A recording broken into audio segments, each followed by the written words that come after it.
Check, 3, 2, 1, mic check. 1, 2, 3. All right, Jorge, we'll start with the obvious question first. What does it feel like to get a win? It feels great. The best part is our offensive line responding to our question to them on whether we're going to dominate up front or not, and they did. And I'm more than happy, just so thrilled from offensive linemen. Kind of jumping off that, but getting a win and the first win for you as the starting quarterback at Fresno State, how much does that mean? It means a great deal. However, it's a great team win. A lot of our guys stepped up. A lot of our fans realize, hey, we have multiple weapons. We have a great team, and when we're clicking together and executing, we're unstoppable. You guys knew that Sac State was a team that scored a lot of points, but also had a really good run defense. What was your game plan, and what worked well for you guys tonight? First of all, Sac State, their defense is amazing. Their coach, their defensive coordinator, like I said on the field, fortunately we had 2 weeks off to really prepare for them, and that great defense we were able to execute to our highest potential and get the win at the end of the day. Knowing that you had a guy behind you in Josh Hokett who seemed like, I mean, I don't know how many yards he ended up with. I'd have to look at the box score, but just tough yards and just a competitor and a fighter. What do you want to say about his performance tonight, touchdowns and everything else? That just shows you all the hard work that we've done in the offseason. Josh is a great guy. He's mentally strong, physically strong, but he also represents our team. Our team's very strong. The last 2 weeks were not the best weeks for us because of the losses, but we came back, we found a way to win, we executed, and Josh is our leader of displaying that to the fans of how strong we are, how willing and how dominant we want to be. Now that you guys have this first win under your belt, how do you use it as motivation? How do you use it as a jumping point for the rest of the season? First of all, we're going to enjoy the win for 24 hours, the 24-hour rule that we talked about.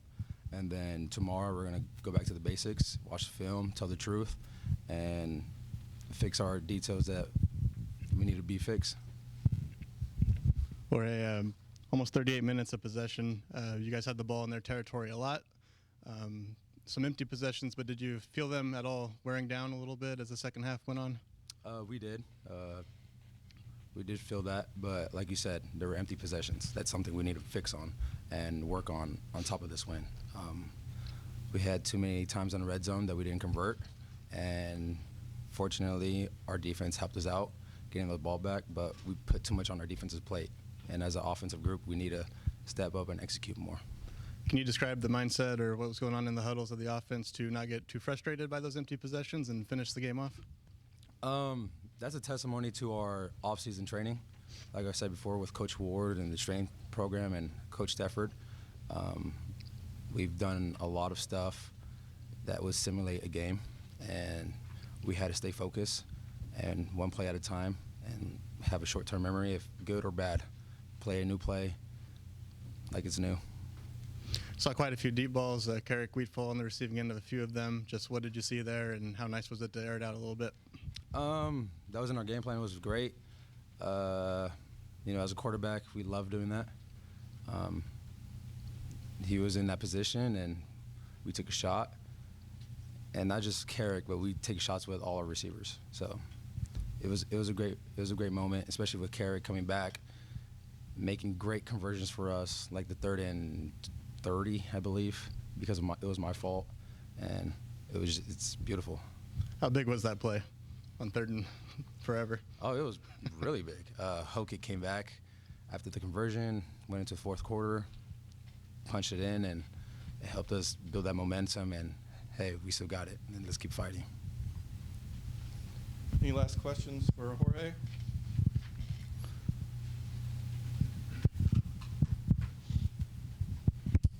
Hey, Jorge. I wanted to ask, what kind of mentality did you put yourself in following the 2 losses to USC and Minnesota with the 2-week break you guys had? Oh, great question. Because actually a lot of people they're too afraid to ask that. It was a heartbreaker at SC and Minnesota. It was really challenging the last couple weeks for me mentally. But fortunately, I had a group of teammates, and they all came together, and they had my back with moral support. Everything I've done, they're like, hey, we still got you. We still believe in you. Let's keep going. Hey, it happens, but let's go. And actually, Josh would pull me aside and say, hey, it's temporary setback. Keep going. We still believe in you. Keep doing what you're doing. So it's a big testimony to my teammates, my family, everybody that's helped me, because it was a rough couple weeks. Jorge, with today being Bulldog Fiesta, honoring Hispanic Heritage Month, as somebody of your culture sitting in this position, what do you want to say to what you've accomplished and to the people out there who support you and support that culture? Hopefully, I could show them that I'm testimony to the lifestyle. We don't have a lot of things that go our way, despite our circumstances, but we have to keep fighting. We have to keep going, and there's no complaining. You have to pick yourself back up.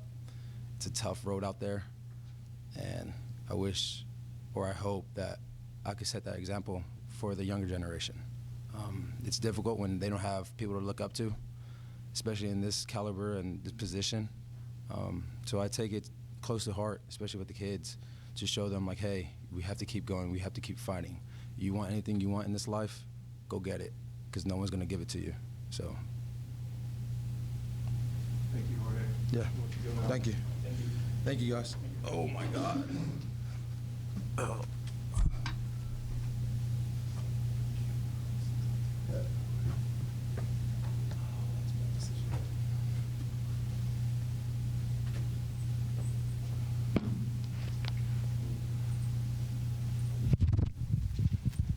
Next, we'll start with Garrett Wheatfall, who would like to start us off with questions for him.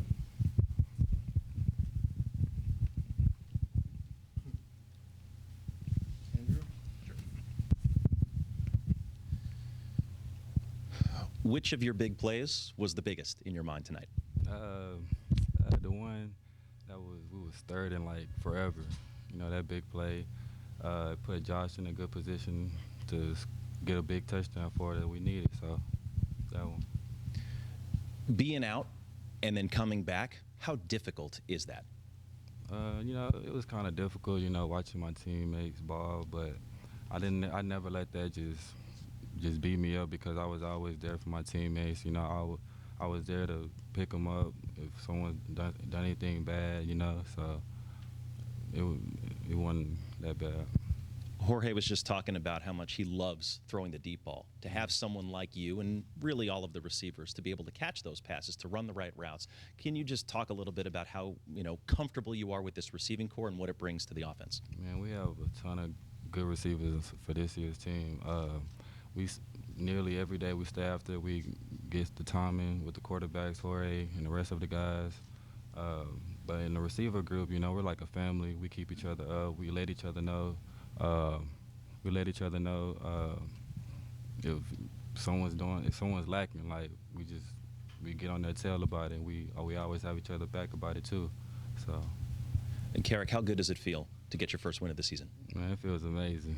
It feels amazing. You know, it's never a good feeling losing 2 games in a row, but just coming back from it and just leaving it in the past, coming back from it, working in each week in practices, you know, it just feels amazing.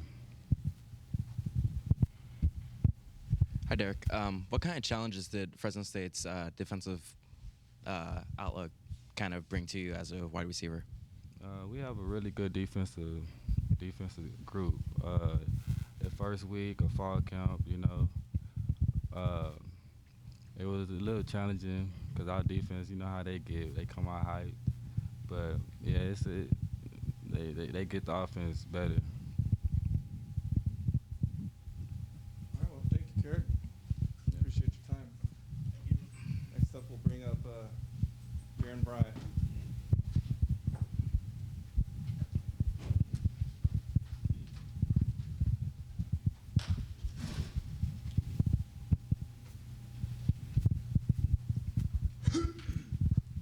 AK Money, this your phone? That's mine. Oh, okay, my bad. Gotta make sure everybody's straight. Who wants to lead us off with questions for Darren? Karen, just your initial thoughts on the win tonight. It was a good win, but we still have work to do. We'll be back tomorrow to fix all the details, all the mistakes that we had in the game, and prepare for the next week. What's the overall feeling of the defense's performance? Held them low on yards for the majority of the game. They had a few big plays. Just what was your overall thoughts on the defense? We played good, but we could be better. Like I said, tomorrow we'll come back, fix all the details, and get back to work. This is the third straight game your opposite corner has had to leave the starter and be replaced by someone that doesn't have a whole lot of experience. Mm-hmm. How much do you take that on your shoulders to help that? Well, there's been 2 freshmen now to stay in the game, and I don't worry at all because we practice it in practice. We rotate in practice so everybody has repetition. With the repetition that we get, everybody becomes comfortable on the field. And when you're out there on the field, we just communicate so it makes it easier for the freshmen. what's your thoughts on Deshaun and Randy putting yourself in the freshman's shoes, knowing the intense situations they've come into? I think they'll be fine. I mean, pretty good players. I mean, we stay in the meeting rooms with them, in the weight room with them. We always in their ear to make sure that they all right, comfortable with the system. We just be the big brothers. Can you describe the atmosphere with the team after the game? It was a good atmosphere, getting our first win for the season, but like I said, we still got work to do. Anyone else for Jaron? Sac State is a team that had a lot of respect in your guys' locker room. What did they do well tonight that made them earn that respect in your guys' eyes? They played all 4 quarters and never gave up. I mean, normally when you get punched in the mouth, you give up, but they didn't give up. They kept fighting for all 4 quarters. And for you during the bye week, everyone's got a different story of how they moved past what happened the first couple of weeks. What was your story in the bye week to refocus and then move on? To always keep a chip on our shoulder, nothing is going to be handed to you. You got to keep working. So if you want to work, you got to keep working, and that's how you get a win. All right, Jaron. Appreciate your time. Appreciate y'all. Thank you. Thank you. Thank y'all. Next, we'll bring up Coach Tedford.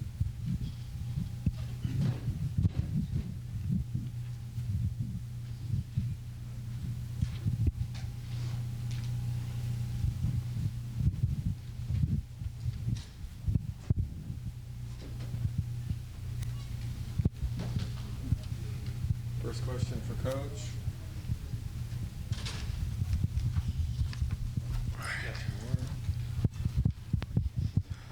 Coach, your initial thoughts on tonight's win? It was a win. You know, a lot of work to do, a lot of mistakes, and that we need to clean up for sure. We had a lot of respect for Sac State. I want to give them a lot of credit because they're a really good football team and do a lot of real nice things on offense, and their defense is very stingy. They've proven it throughout the year. Great pressure package, really tough against the run. You know, but we had 2 fumbles, 3 missed field goals, a missed extra point. You know, just some key penalties. It's just, you know, we got to clean some stuff up that way. And, you know, we're fortunate to win the game tonight. It always feels good to win. Don't get me wrong, because it's hard to win. It's hard to win. I was proud of our team, the resiliency, because in the third quarter, there wasn't a lot going right offensively, you know. And but I want to point out Blake Cusick, what a weapon he is, because field position in the third quarter especially, we had him backed up down in there, and Blake did a nice job of keeping him pinned in there, and defense played well to keep him down there. But we just kept playing. Nobody gave up. Everybody kept plugging away, and found a way to win. And you know, that's really important. And so, like I said, I got a lot of respect for Sac State. I think they're going to go a long, long way this year. How do you keep your offense focused on the bigger picture and not get discouraged? And you mentioned the third quarter. It seemed like that whole quarter was played in Sac State territory, but no points till after the clock flipped over to the fourth quarter. You mentioned the resiliency. Just how do you? It goes. You know, there's different reasons for different things. Mm-hmm. You know, be it a penalty, be it a fumble. You know, and again, I'm going to give Sac State a lot of credit because they pressured a lot. We had to get the ball out of our hands, and they did a really nice job of mixing up their coverages, mixing up their blitzes. They're very multiple, and there's a reason why, they held Arizona State to whatever it was, 19 points. Had a shutout last week. I mean, they're really good. But we got to find a way to make more plays. We didn't, I want to give them credit till I'm going to look at the film and see where we broke down. But Jorge was under a little bit of pressure as far as pass protection was concerned, and so, But the good thing, he didn't turn it over. He didn't throw any interceptions, and he didn't turn it over. So I mean that was a good sign. But yeah, it would have been nice with that field position to be able to go down and punch it in the end zone. And we made too many mistakes. Your run game really got some momentum going towards the end, especially with Hokett. Do you think that's more schematical, or just you had the ball for so long that you started to wear down the Hornets? Probably a little of both. A little of both. We kind of got big at the end. We got some situations, some down and distance situations where we could pound a little bit. And even though at the point of attack there was decent blocking, Josh made a lot of that happen on his own. Like the touchdown he caught. Caught the touchdown, broke a tackle, and scored in the first half. And then the second half there, as that drive was going down, Josh was a force, no doubt about it. We heard a lot this week about how they were hopeful to get Josh involved more with the ball in his hands. Just how happy were you to see him score 3 touchdowns and take advantage? Hokett? Yeah. Yeah, happy. He's part of what we do, for sure. Him and Ronnie are our 2 backs. And, we have a lot of confidence in Josh. He catches the ball well. He pass protects well. He runs really, really hard. You don't see the pile going backwards very often when Josh has it. It was moving forward. And, he's a hard-nosed, tough kid. And, I thought he played really well tonight. Previous games have come down to a field goals difference, but obviously that wasn't the case tonight. What did you see from Silva, and was he just having an off night? Yeah, I think, so far this year he's been pretty good, but he pushed every one of them to the right tonight, and so we know he's a good kicker. It was just one of those nights that didn't go his way, and we need to go back and correct it, but we know he's a good kicker, and so we'll fix it. We got to keep his confidence high and just, get him back to really examine the tape and what his fundamentals, what was going on with his fundamental, his technique, that he was pushing things right. Hard to evaluate that during the game, but he'll bounce back. I'm sure. I have confidence of that. Coach, following the 2 heartbreaking losses, can you explain to me what the process of going back to the drawing board looked like for the 2 weeks that you had to prepare for Sac State? We didn't go back to the drawing board. We just went back to work. We didn't reinvent anything or anything like that. It's, we do what we do in practice, and we work very hard, and we practice very physical, and we really focus on fundamentals, which a couple times didn't carry over very well tonight, especially in tackling. We let some guys get out of tackles, which is not like us. But there was nothing out of the ordinary that we did in the last 2 weeks, because we lost a couple close games.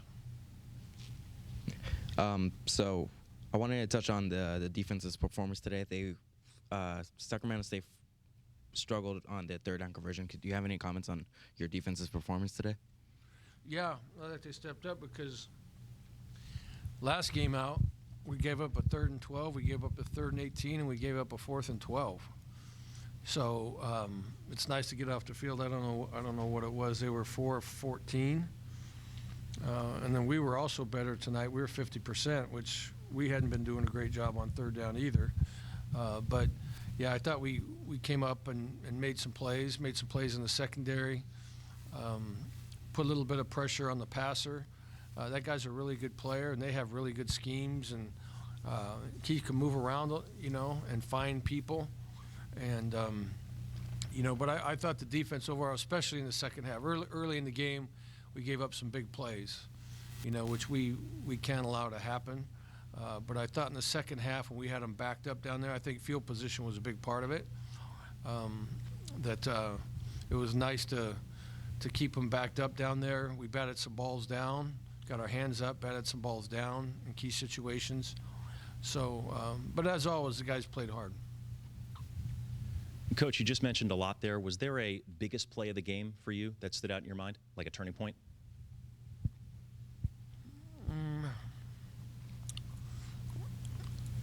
No, I mean, there's a lot of plays in the game. I don't really remember. One that sticks out to me was Blake punting the ball down to the 1 yard line. I know that might not be very sexy, but it's very effective. You know, from out past midfield to put it on the 1 yard line was huge at that point, to keep them backed up. You know, so that sticks out the most in my mind right now. I mean, there's a lot of plays in the game, but I thought that was big. At that time, to keep them backed up like that really helped us keep some momentum defensively. How would you grade Jorge's performance tonight and the progression of him as he continues to grow throughout this season? Yeah, I thought Jorge played pretty well. Missed a couple reads, missed a couple throws, but we also had 3 drop balls too. We had a big drop ball over the middle in the first half. We had another big drop ball on a skinny post route to the slot, and we had a drop ball in the end zone, I thought. I don't know if the guy got his hand on it or not. But for the most part, I think that was a pretty stiff defense to play against because there were so many moving parts, so many coverage variations, so many blitz packages coming at you. There's a lot of things going on, and so I think that was a good experience for him to see that happening. Good experience for our young offensive line as well. We had a backup left tackle playing tonight. We got 3 new guys on the offensive line, and with all the stuff they were doing, I think it was really good experience for our offensive line to see that package. All right, with that, we'll let Coach Tedford go. Okay, thank you. Thank you, everybody. Somebody's phone's up here.